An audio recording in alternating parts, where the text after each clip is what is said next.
Good morning, good day, good evening. Imagine you wake up, pull back the blinds, and your block looks like a scene out of a political thriller. Black SUVs, flashing lights, federal agents on every corner. The mayor is on TV telling people, if you see masked officers in tactical gear outside your building, call 911. At the exact same time, the President of the United States is warning, if any local official interferes with federal operations, we will come after you next. That's not a movie trailer. That is happening right now in the United States. And the story behind it is way bigger than one raid or one city. We're talking about a billion-dollar fraud scandal, accusations of terror funding, a DHS secretary claiming half the visas in one U.S. state are fraudulent, and at the center of all of it, a congresswoman whose rise to power is now colliding head-on with a federal crackdown. Let's talk about what's happening in Minnesota and why it matters for the entire country. The Trump administration has ordered ICE and other federal units to launch a major enforcement operation in Minnesota's twin cities, Minneapolis and St. Paul. Let's get into this clip, and I'll break it down. Ilhan Omar, who I don't know at all, but I always watch her for years. I've watched her complain about our Constitution, how she's being treated badly. Our Constitution, the United States of America, is a bad place. Hates everybody, hates Jewish people, hates everybody. And I think she's an incompetent person. She's a real terrible person. But when I watch what is happening in Minnesota, the land of 1,000 lakes, or however many lakes they have, they got a lot of lakes, but this beautiful place, and I see these people ripping it off. And now I'm understanding, and you're going to look into that. I hear they ripped off Somalians, ripped off that state for billions of dollars, billions, every year, billions of dollars, and they contribute nothing. The welfare is like 88%. They contribute nothing. I don't want them in our country, I'll be honest with you, okay? Somebody would say, oh, that's not politically correct. I don't care. I don't want them in our country. Their country's no good for a reason. Their country stinks, and we don't want them in our country. I can say that about other countries, too. I can say it about other countries, too. We don't want them to hell. We have to rebuild our country. You know, our country's at a tipping point. We could go bad. We're at a tipping point. I don't know if people mind me saying that, but I'm saying it. We could go one way or the other, and we're going to go the wrong way if we keep taking in garbage into our country. Ilhan Omar is garbage. She's garbage. Her friends are garbage. These aren't people that work. These aren't people that say, let's go, come on, let's make this place great. These are people that do nothing but complain. They complain. And from where they came from, they got nothing. You know, they came from paradise, and they said, this isn't paradise. But when they come from hell, and they complain, and do nothing but bitch, we don't want them in our country. Let them go back to where they came from and fix it. This isn't some routine sweep. According to leaked briefings, roughly 100 federal agents and strike teams have been flown in from around the country with a very specific mission: target illegal immigrants in the Somali community. Prioritize those with final deportation orders. Go directly into the neighborhoods where fraud and criminal activity have been identified. In other words, this isn't random.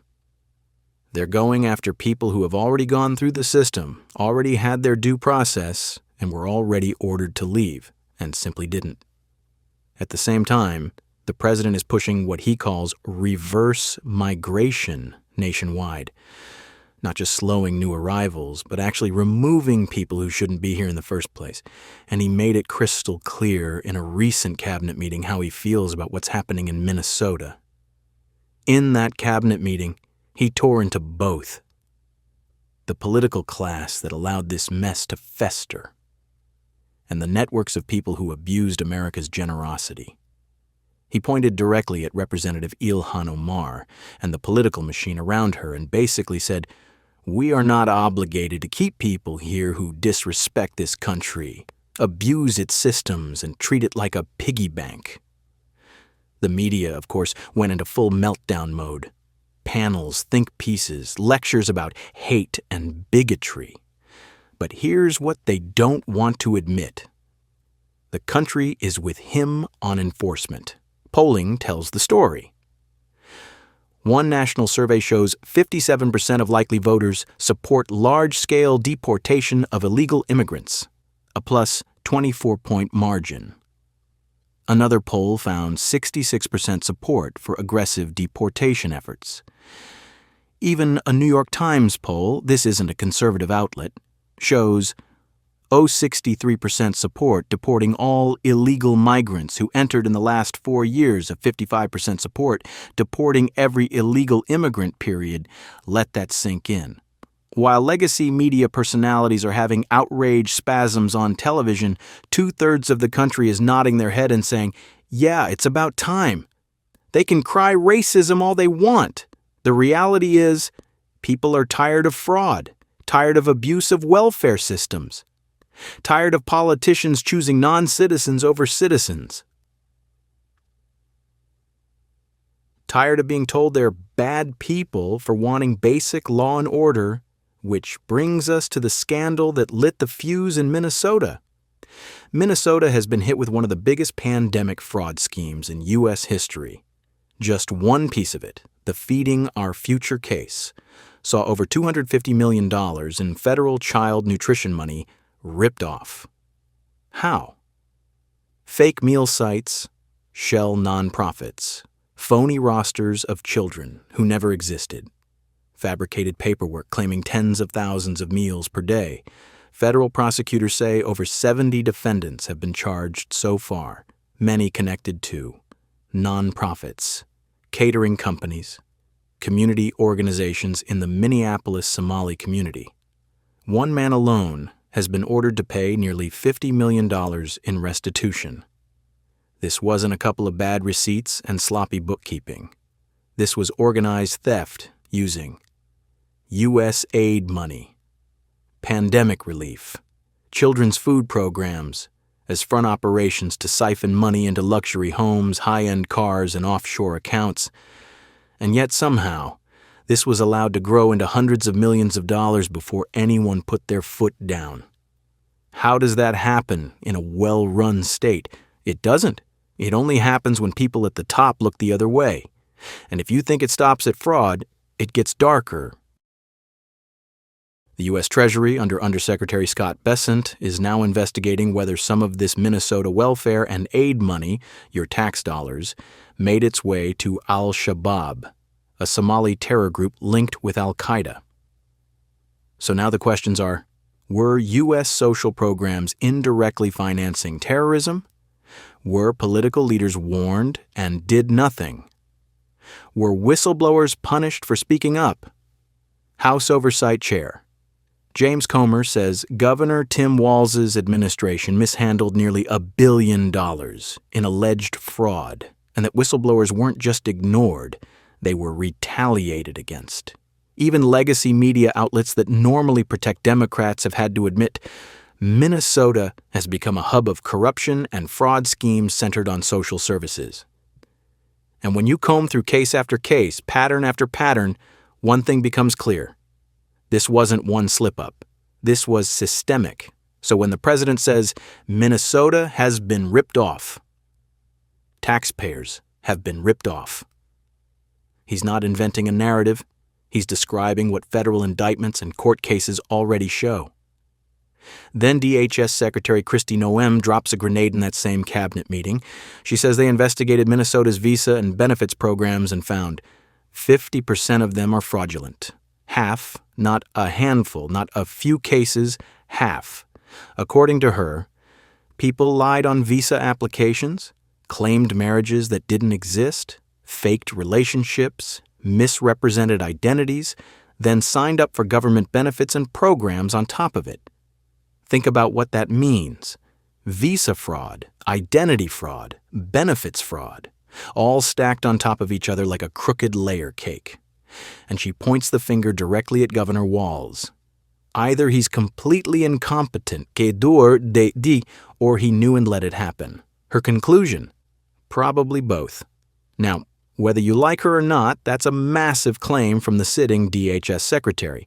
You put that next to the Feeding Our Future scandal, the terror funding investigation, the visa fraud numbers. And you can see why the federal government is no longer asking politely. They're sending agents. And who's at the center of the political machine that benefited from this mess? Representative Ilhan Omar. Let's be honest, Ilhan Omar didn't rise to power in a vacuum. She sits on top of a network, community organizations, nonprofits, activist groups, political operatives, that grew powerful off the back of these same systems. Welfare programs, refugee resettlement, grants, and subsidies. While all this fraud was happening, while taxpayer money was being abused, while visas were allegedly being gamed, what was her posture toward America? Constant criticism, constant division, constant attacks on the very country that gave her a platform. Again, you don't have to like Trump's language to understand why he finally said, enough. We're not obligated to tolerate this forever. So how do local politicians respond when the feds come to clean up? Do they say, you know what, we've had a fraud crisis, let's cooperate, get the bad actors out, and protect the community? Nope. Minneapolis Mayor Jacob Frey jumps in front of the cameras, speaks directly to the Somali community, even in their language, and essentially says, federal agents are coming. If you see them, be wary. We're going to do everything we can to push back. Then the ultra-woke police chief steps up and signals they'll refuse to cooperate with ICE and federal agents trying to arrest and deport people with final orders. So let me get this straight. Your state has been ground zero for welfare and visa fraud. Taxpayers have been used like an ATM. There are investigations into possible terror ties. Whistleblowers were punished. The federal government is trying to remove people who already broke the law. And your big move is to shield people from accountability. That's not law enforcement. That's politics in a uniform. And former ICE Director Tom Homan called it out perfectly. Shame on you. Your number one responsibility is public safety. ICE is going after criminals. If you refuse to work with ICE, you're not a cop anymore. You're a politician with a badge. He went even further, saying that if local officials cross the line and actively obstruct federal agents, they should be ready to face prosecution themselves. Zero tolerance. When all the noise is stripped away, this isn't fundamentally about Somalis or any nationality. This is about a bigger question. Do American citizens have the right to demand that their borders are enforced, that their tax dollars aren't stolen, and that known fraud and visa abuse are actually punished without being smeared as racist, xenophobic, or bigoted every single time? President Trump is answering that question with action. Deploying ICE and federal agents, targeting fraud and visa abuse, going after people with final deportation orders.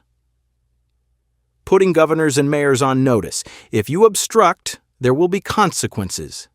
The left is answering with fear-mongering, sanctuary city theatrics, police non-cooperation, identity politics, and endless lectures about hate. While fraud flourished on their watch, they presided over one of the biggest fraud disasters in recent history. Now that the bill is coming due, they want to hide behind moral language. Here's the reality. People are done. Done with being called names for wanting basic law and order. Done with watching billions evaporate into fake nonprofits.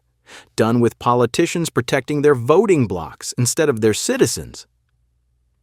Done with being told it's compassionate to let corruption slide. These mayors and governors think they're going to stand in front of the federal government and block this forever. They're not. Because behind this political fight is something bigger, a fed-up public. Once Americans collectively say, we've had enough, the momentum is almost impossible to stop. And that's exactly what you're seeing now.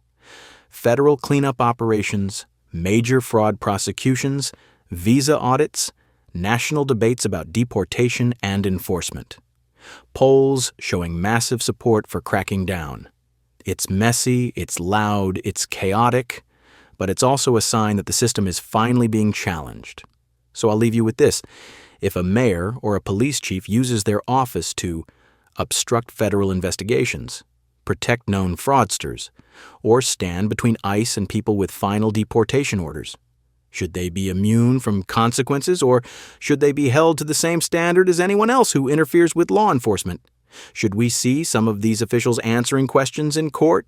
Maybe even in handcuffs? Let me know what you think in the comments, because one way or another, this era of look the other way and call it compassion is coming to an end. And a lot of people in Minnesota's political machine are about to find out what accountability really looks like.